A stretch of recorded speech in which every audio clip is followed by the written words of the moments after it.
Everybody's in Mudushan. Ofra? Can I interrupt the shade a little? Okay. And let's see the mother's face. Huh? The shade was... Oh, yeah. Mother's face. I'm glad it goes down because that one doesn't go down.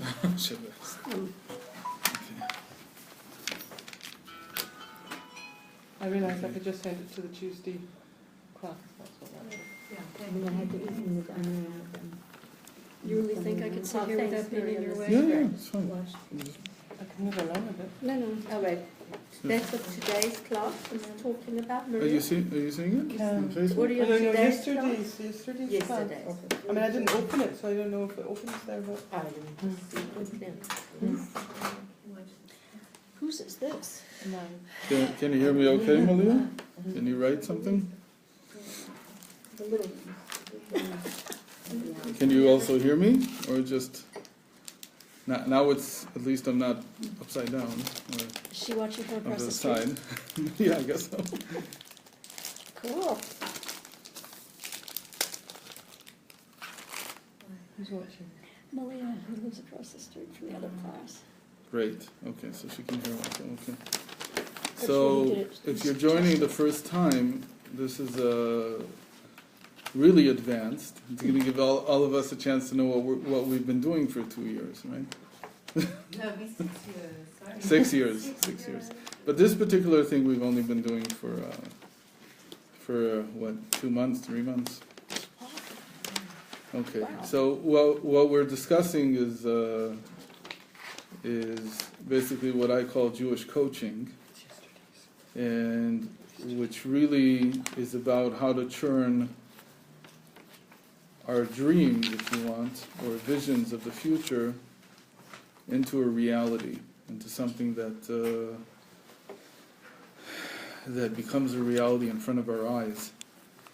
And the premise is that every soul has a part that we call faith, which sees into the future, and that we have to build that vision up in as much detail as we can, and then we bring it down into reality through successive stages, which we call, first of all, faith, the vision of faith, and then the willpower, the ratzon, and then into the mind, into the intellect, and finally into the eyes. So it's a 4-stage process, which when you translated it from Hebrew, it's called Kviyah Ratzonit in Hebrew. It means conscious determination. It determines reality. We said the reason that this is possible is because reality is really open to us. And again, I think we discussed this last time I was here, but maybe I didn't discuss it here. Maybe I discussed it somewhere else. But being that I was brought up on a very Western scientific viewpoint of reality, it's very hard. It was and still is very hard for me to break that barrier of thinking that everything is deterministic. It's almost impossible. To understand that free will is a true gift, but that you have to learn how to use it. Meaning free will is not, usually people think of free will as really as a passive description of what's going on. Meaning I was free to choose to do what I just did. It's like I observe my actions and I say, I didn't feel coerced, so therefore I must have been free. But what the Torah really is telling us is that free will is what supersedes determinism. It's a faculty that we have, a power that we have, and we have to learn how to use it. It's like a muscle. And you don't just act freely just because you feel like it. You have to act in a certain way that is free. You become free by learning how to access this faculty.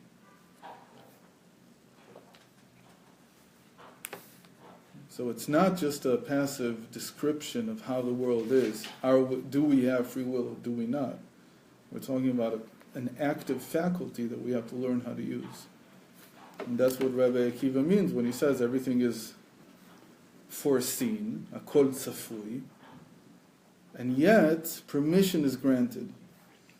Permission is granted doesn't mean that you automatically get to change reality. It means that you have to work on it. And the process that we just described of going from faith to will to intellect to eyesight, to opening your eyes and seeing that your will has been manifest in reality, that is the process of Harashut Netunav, that permission is granted. And so again, it's not a passive description, it's something that you have to learn how to use. And that's really why I call it Jewish coaching, because we're learning how to exercise this muscle, which maybe has not been so much in use. Right? A few weeks ago, we talked about what happened since the 17th century with this split between the subject and the object. And it just on the face of it, it's a terrible thing. It's telling you that you can never be sure of what you're experiencing. Because it might be that you're only experiencing things subjectively, but objectively there's something else. On the other hand, this in itself is a great promise. It's a great opportunity. Because it's telling you that there is something that you go through subjectively that when mended and healed and connected back into the object, into reality, will affect reality even more than before. If before you were just a part of reality, you might say that you didn't even have the opportunity to fall back and think about what do you want, where do you want to go. But now that the world is in such a place that everybody knows there's a chasm, there's like a canyon between us and reality. So that means that there is really something that we can do when we're with ourselves, by ourselves, to ourselves, subjectively. And then what we do in preparation will then, when connected with the object, when connected with reality, will affect it. And the whole idea here is that reality is waiting to be wed, meaning it's waiting for somebody to marry it. That's how it's described in Torah. That reality is like a female, and we're all males in that respect, who want to wed it. Why? To bring out its best nature. And that's the idea that when God created the world, since He is the essence of good, and we mentioned this a lot of times, that's why in English you say God, because God really comes from the word good. So when He created the world is in its essence good. It's just waiting to be able to bring that goodness out. What does that goodness depend on? It depends on my choosing, my free will to choose to reveal reality's good essence. And that's what we mean when we say ayin tova, a good eye. That's why the whole process ends with the eyes, right? From faith to will to intellect to the eyes. And when the eye sees in a positive way, it's like it's impregnating reality with a good picture. So that's the process that we're learning how to do. And obviously you see the value of this both in general terms, when it comes to complete redemption of the world, but it's also in personal terms. In context of each of us individually, there's also a certain redemption that we want to attain. There's certain goals that we'd like to achieve. They have to be good goals, and they have to be goals in service of the good of Hashem, of God. And once there are those goals, then reality is just waiting for us to impregnate it with our vision of what it needs to become. Okay?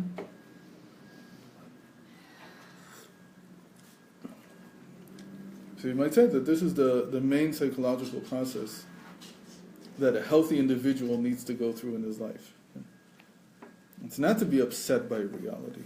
It's not to believe that reality is, again, this is my Western training is, reality is set, and there's only the question of how I will react, maybe, at most. I can only react to it. I can react properly. It's also true, but that is a viewpoint that belongs more to the state of galus, more to the state of exile. When you're in exile, you're in a state of not being able to affect reality, because that's what it means. When you're in exile, you're not in your place. You have no place, maybe even. And so you certainly can't begin to affect reality. You can't affect reality without having a spot from which you're approaching it. So you have some kind of confidence in where you're standing.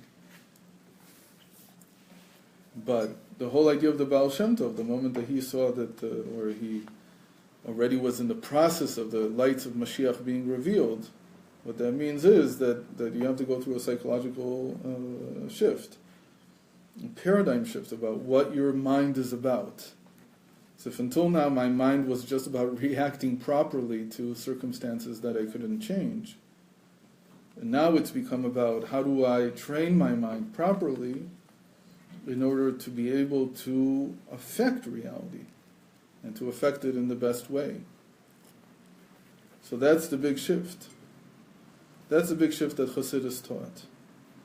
That's why we call it the lights of Mashiach, because Mashiach is about changing the world. But to change the world, you have to believe that there's some way you can get into reality. There's some way you can affect it. If you can't affect it, then what are you going to change? At most, you can change yourself. You can react in a better way to what's happening to you.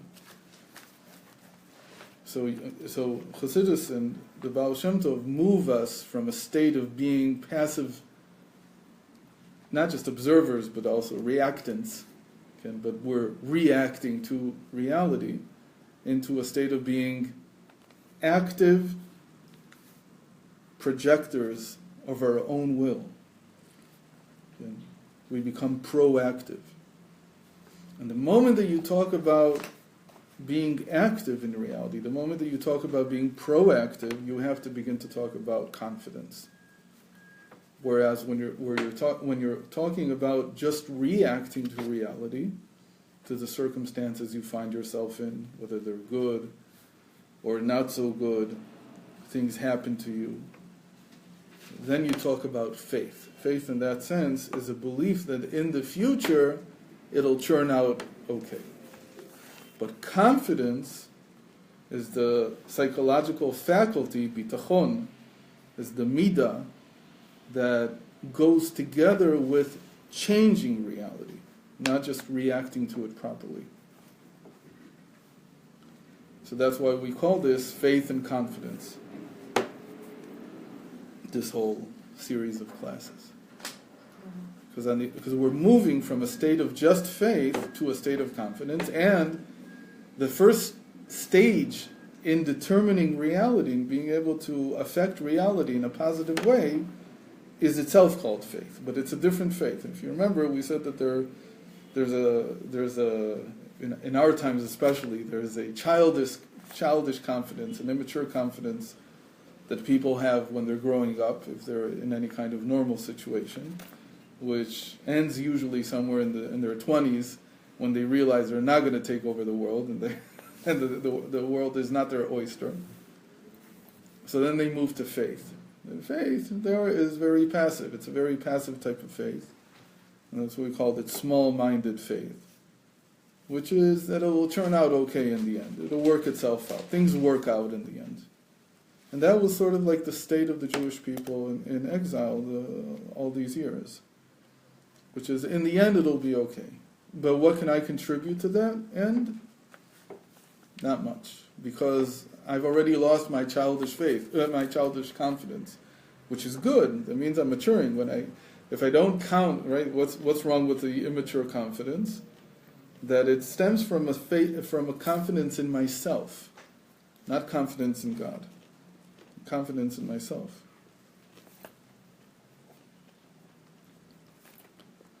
So what happens? So you give up on this. The world was created for me, but you can't give up for it. You can't give up that notion. It says that in the Gemara. So comes the Baal Shem Tov and says, no, what that means, Bishvili nivra olam. We said that's the Aleph Bet Gimel of Yiddishkeit. Aleph is Ein od milvado. There's nothing but Him, but God. Bet is Bishvili nivra olam. The world was created for me. And Gimel is Gamzu letova. That this is also for good. The way that Nachum Ish Gamzu said it, not the way Rabbi Akiva said it. We haven't gotten to that stage yet to talk about that statement. But we will later. So when you're not able to confidently change the world, so you fall back to faith. When you fall back to faith, this is like small-minded faith. It's like Noach's faith. Hashem, I'll do anything you want as long as you send me some message. If you show me a sign, I'm willing to do it. But without signs, I'm not willing to do anything. That's small-minded faith. But then comes the Baal Shem Tov and he adds a new level of faith, which he says that's the faith that Avram had, not just Noach. Avram is after Noach, 10 generations later. And Avram starts the Jewish people with a different type of faith, which God considers a kindness. Ve'yemin ba'Hashem ve'yachshaveh lo tzedakah. It's also the first time that the word faith appears in the Torah.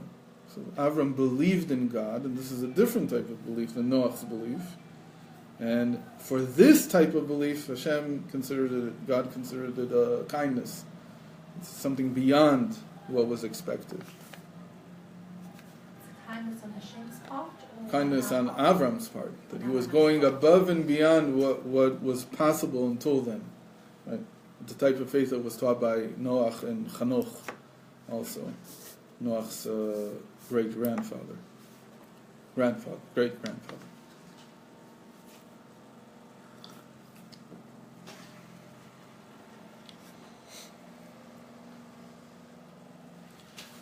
Okay. So what we're up to now is, we keep repeating this cycle from faith. This is the higher faith already, the active faith. The faith that envisions what the future should be like. That's Avram's faith. And then begins to bring the future down into my consciousness. It brings my faith. My faith is my vision of the future. You keep interacting there, and faith and confidence. You keep using them. Right. Confidence, small-minded confidence, small-minded faith. Then there's Right. strong faith and strong confidence.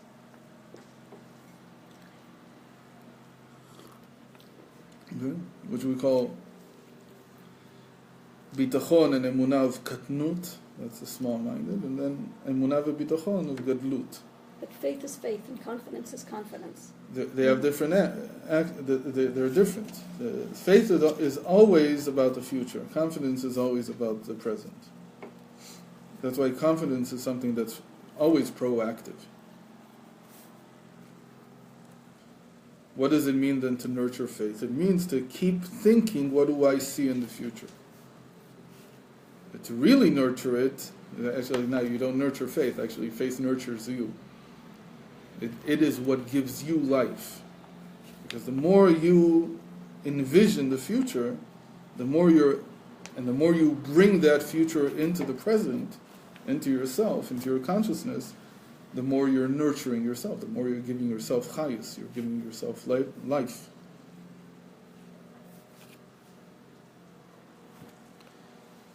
Okay? So, what we're up to now is, so really that was a short recap of everything, as much as we can in 10 minutes. What we're up to now is the process